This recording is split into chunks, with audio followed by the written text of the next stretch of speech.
There's a couple of different reasons why a person might want to learn how to shoot a revolver if they're immersed in the firearm world.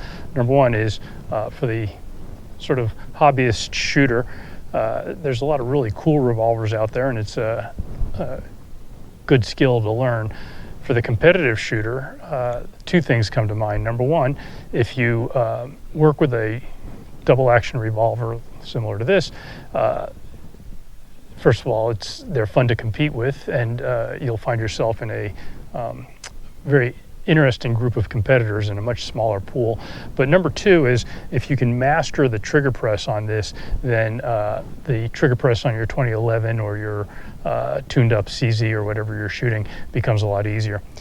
And then for the practical shooter, knowing how to utilize a revolver is a great skill. If you pick one up in a self-defense situation, knowing how to load, unload, and use it if you need to is a good idea. But also, considering where some of the gun legislation is going, we're seeing difficulties with the semi-automatics, magazine capacity, and there are a few other things that are on the horizon that may make semi-autos a little harder to get. But we still see, even in California with the gun roster, revolvers are still readily available.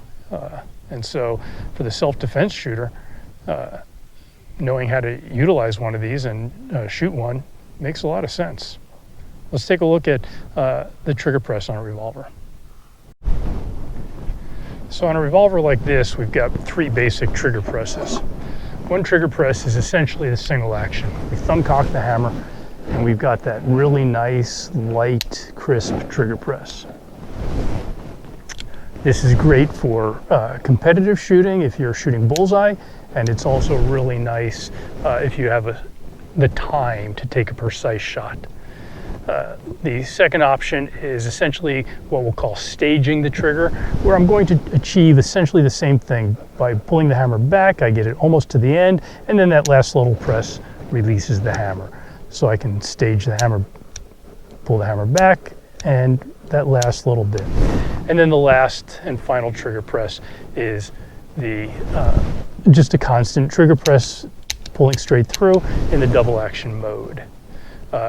That's sort of the defensive revolver use trigger press that we want to explore. All right, I'm gonna take my time, put 12 rounds on paper, see how well we can manage that double action trigger press for accuracy.